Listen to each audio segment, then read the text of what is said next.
My teacher told me to stay after class. I didn't expect her to see me like this. The bell had just rung, leaving the classroom filled with the soft hum of students packing up, backpacks rustling and chairs scraping against the floor. I lingered at my desk, pretending to check my notes, though really I was hoping she might notice me, the teacher, Miss Carmichael, who carried herself with that quiet authority that somehow made the room feel both safe and alive. She was in her early 40s, confident, yet there was a subtle warmth in her gaze, a quiet vulnerability that only those who paid attention could catch. "Stay after class," she said, glancing up from her papers with that precise, measured tone that made it feel less like a command and more like a carefully placed invitation. My heart did a little leap, not out of arrogance, but curiosity. There was something in the way she said it, as if she already knew why I might linger, yet wanted me to choose for myself. I nodded, and she gave a small, almost imperceptible smile before turning back to her desk. My palms felt slightly clammy as I approached, each step measured, aware that the space between us was suddenly charged with anticipation. The classroom smelled faintly of chalk dust and old books, comforting in its familiarity. It was strange how ordinary scents could suddenly feel so intimate. As I reached for a textbook she had set aside, our hands brushed. A flicker of warmth traveled up my arm, and I caught the soft, fleeting glance she gave me, just long enough to notice, but short enough to leave me wanting more. She wore a scarf, light and silky, that brushed against her collarbone, and I couldn't help but notice the subtle grace in how she tucked it back into place. She asked a question about the assignment, and I stumbled over my words, only slightly embarrassed. Her laugh was quiet, restrained, but it carried a soft richness that made my chest tighten in a way I wasn't prepared for. Her eyes lingered on mine as she leaned forward slightly, resting a hand on the edge of my desk, not in a formal, instructive way, but in a grounding, human way, the kind that made the room feel smaller, warmer, as if the rest of the world had faded for a few minutes. In that moment, I realized this wasn't just about grades or extra help. There was a subtle, unspoken understanding between us, something that flickered in the small gestures, the measured pauses, and the gentle energy that hummed beneath her calm composure. It was the start of something I couldn't yet name, but already, I was captivated. After the initial flutter of staying behind in class, the atmosphere between us had shifted in a way I couldn't ignore.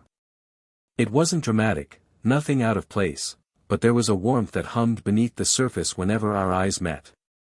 She looked up from the papers she was sorting and raised an eyebrow, that small, knowing arch that made my stomach tighten.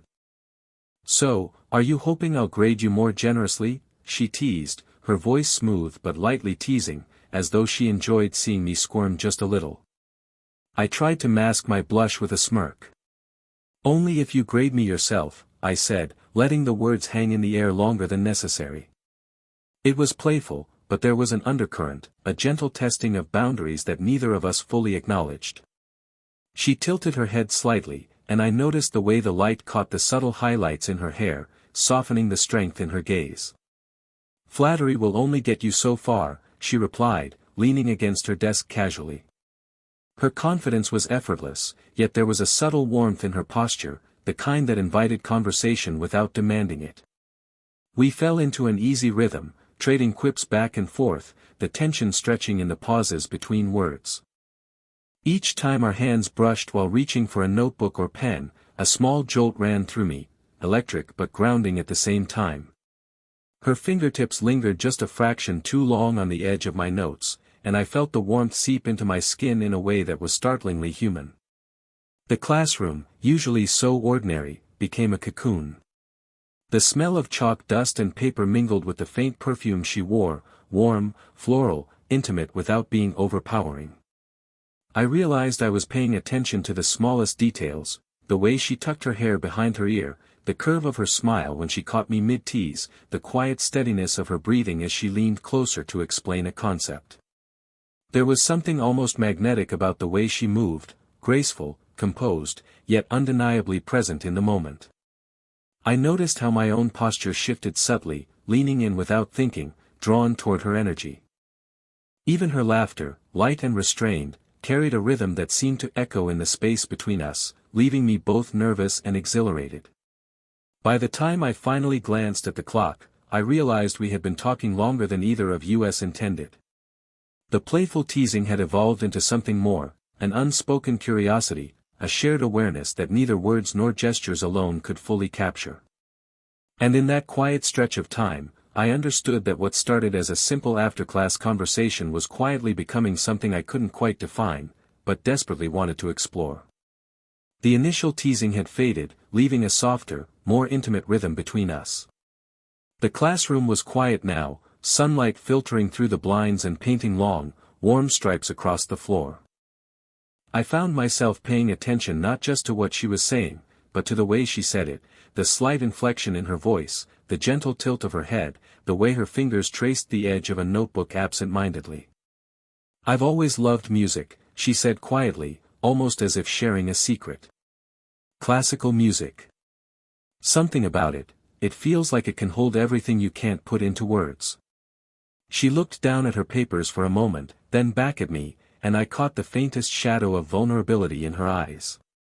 It was so brief, so easy to miss, yet I felt it echoing somewhere inside me. "I get that," I murmured, finding myself leaning slightly closer. "There are times I feel like words aren't enough either. Music, or even just silence, can say more than anything else." My voice sounded small to my own ears, but her expression softened, a quiet acknowledgement passing between us. We began to exchange small personal details, not dramatic confessions, but little pieces of our lives. She mentioned her weekend walks in the park, the way sunlight hits the benches just right in the early morning. I spoke about my awkward attempts at cooking and the way I sometimes stayed up late writing notes I never planned to share. Each revelation was accompanied by a pause, a shared glance that lingered longer than necessary. There was a shift in the way she moved, too, a subtle relaxation of her usual composure. When she leaned over my desk to point something out, her hand lightly brushed my notebook. That simple contact carried warmth, grounding me in a way that words couldn't. The flutter of closeness, the unspoken acknowledgement of our shared space, left my pulse subtly faster than it had been before. And in the quiet stretches, the silences that weren't uncomfortable but rather expectant, I realized something remarkable: I felt understood. Not judged, not rushed, just quietly seen. And perhaps, in that same way, she felt it too, the faint, mutual recognition that we were beginning to connect beyond grades, beyond instruction, into something far more personal. By the time the sunlight shifted toward the edges of the window, the ordinary classroom had become a sanctuary of small revelations, shared laughter, and the tentative stirrings of an attraction neither of us had dared to name. For the first time, I wasn't just captivated by her confidence or beauty, I was drawn to her as a whole, quietly complex human being. The classroom was quiet, the low hum of the air conditioner mingling with the faint rustle of papers. I was bent over my notebook, scribbling down notes as she explained a particularly tricky concept. Her voice was calm and measured, but there was a softness in it now, as though each word was chosen not just to teach, but to draw me in. As she moved to pick up a stray sheet of paper that had fallen to the floor, I reached for it at the same time. Our hands collided. It was brief, accidental, and entirely innocent, but the sudden warmth of her skin against mine sent a ripple of awareness through me. Our eyes met immediately, and I caught the faintest flicker of something unspoken in her gaze. It wasn't surprise or embarrassment, at least not entirely, it was a pause, a quiet acknowledgement of the connection between us. I quickly pulled my hand back, a little too quickly perhaps, but the space left behind felt charged. My pulse thrummed in my chest, and I couldn't help but notice the delicate scent of her perfume, subtle yet undeniably there. It wrapped around me like a soft, warm cloud, grounding me even as my thoughts began to race. She cleared her throat, a faint blush warming her cheeks, and I realized we were both lingering in that small, shared pause longer than necessary. The casual brush of our fingers had become a bridge between us, a momentary spark that neither of us wanted to break, yet neither dared to extend deliberately. Her posture softened as she resumed her explanation, leaning slightly on the edge of my desk. Even in her professionalism, there was a gentleness in her movement that made the room feel smaller, more intimate. I noticed the quiet rhythm of her breathing, the subtle curve of her lips as she tried to smile, and the way her eyes lingered on me just a fraction longer than before. I found myself leaning in slightly, almost unconsciously, drawn by the warmth of proximity. The ordinary classroom, usually a place of instruction and routine, now felt charged with a quiet energy, a sense that something delicate and unspoken was unfolding between us. By the time the paper was safely back on the desk, the moment had passed in its physical sense, but not emotionally. There was a lingering tension, a quiet awareness of closeness that neither of us wanted to name aloud. For the first time, the idea of staying after class wasn't just about grades or extra help, it was about the subtle, thrilling connection that seemed to grow with every shared glance, every accidental touch, every small pause. And in that stillness, I realized I was caught somewhere between nervous anticipation and quiet exhilaration, wanting more moments like this, moments that blurred the line between ordinary interaction and something far more intimate. The sunlight had shifted, spilling across the classroom floor in warm, lazy streaks, and the air felt lighter somehow, as if the room itself was leaning into the quiet rhythm between us. Our earlier moments, the teasing, the accidental touch, the small personal confessions, had settled into a comfortable, almost tangible tension. Not heavy, not suffocating, but alive with possibility. I made a joke about my hopeless attempts to understand a particular assignment, and she laughed, a sound so genuine it caught me off guard. It wasn't loud or theatrical, just soft, rich, and melodic, the kind of laughter that makes you pause and take notice. Her shoulders relaxed as she laughed, the usual professional composure softening into something warmer, more human. "Careful," she said, still smiling, "or I'll start thinking you enjoy making me laugh more than actually studying." Her eyes twinkled, playful yet knowing. That glance, lingering just a moment too long, sent a quiet thrill through me. There was a teasing rhythm to our conversation now, a subtle back and forth that felt both safe and electric. As she leaned over to point at a diagram in my notebook, our fingers almost touched again, hovering just above the paper. That fleeting proximity made my chest tighten, a sensation both thrilling and grounding. It was a gentle, almost imperceptible spark, the kind that lingers in your skin long after the contact ends. We shared more light-hearted banter, but beneath it, a deeper connection was forming. Each pause, each glance, each small brush of hands carried meaning that neither of us had spoken aloud. There was an unspoken acknowledgement of curiosity, of attraction tempered by mutual respect, hovering in the quiet spaces between words. I noticed the small details, how her eyes softened when she laughed, how her hand lingered near mine for just a fraction longer than necessary, how the sunlight caught her hair in golden highlights that made her seem even more alive, even more present in that moment. Each observation made me more aware of the magnetic pull between us, subtle but undeniable. By the end of that brief session, the ordinary classroom had transformed again, this time into a space where playfulness and intimacy coexisted effortlessly. The shared laughter had built trust, breaking down invisible barriers, and leaving us both with the quiet thrill of knowing we were discovering each other layer by layer. As I packed my notebook, our eyes met one last time before leaving, and I realized that it wasn't just the humor or the teasing that drew me in, it was the simple, human warmth of being truly seen, and perhaps, in that warmth, a quiet hint of something more waiting to unfold. The classroom was nearly empty now, the buzz of passing students and distant hallway noise fading into a gentle hush. The late afternoon sunlight slanted across the desks, casting long, soft shadows, and the golden light seemed to make everything feel more intimate, more fragile. I sat across from her, my notebook forgotten for the moment, caught in the quiet gravity of her presence.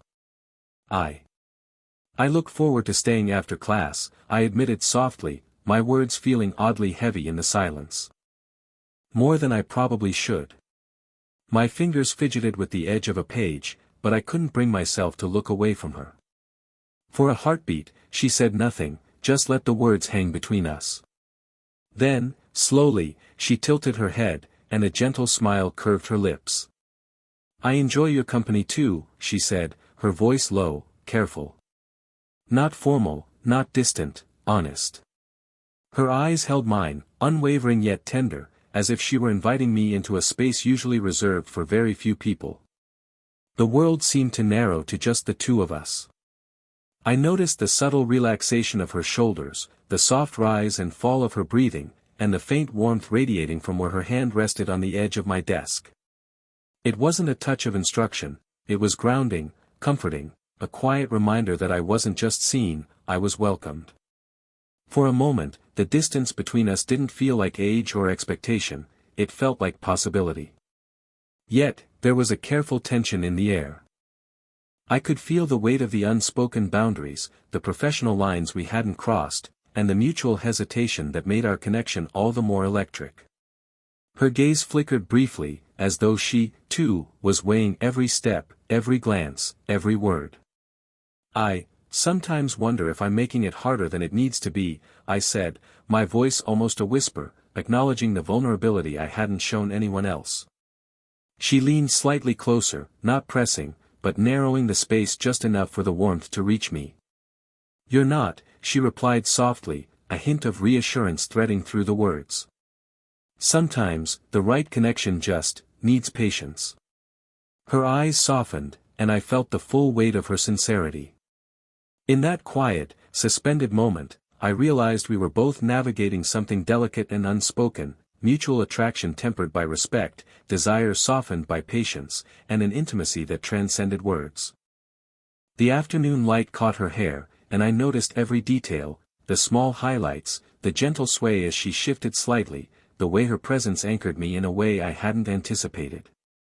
As the classroom clock ticked on, I understood that this moment, quiet, honest, intimate, was the turning point.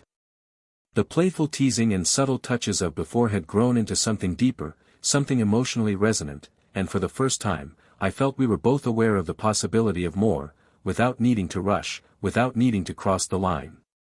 The classroom felt different now, softer somehow, as if the light itself had shifted to mirror the quiet intimacy between us.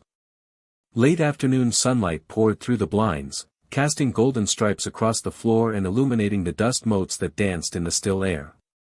It was a mundane setting, yet it had taken on a warmth that made leaving feel almost impossible.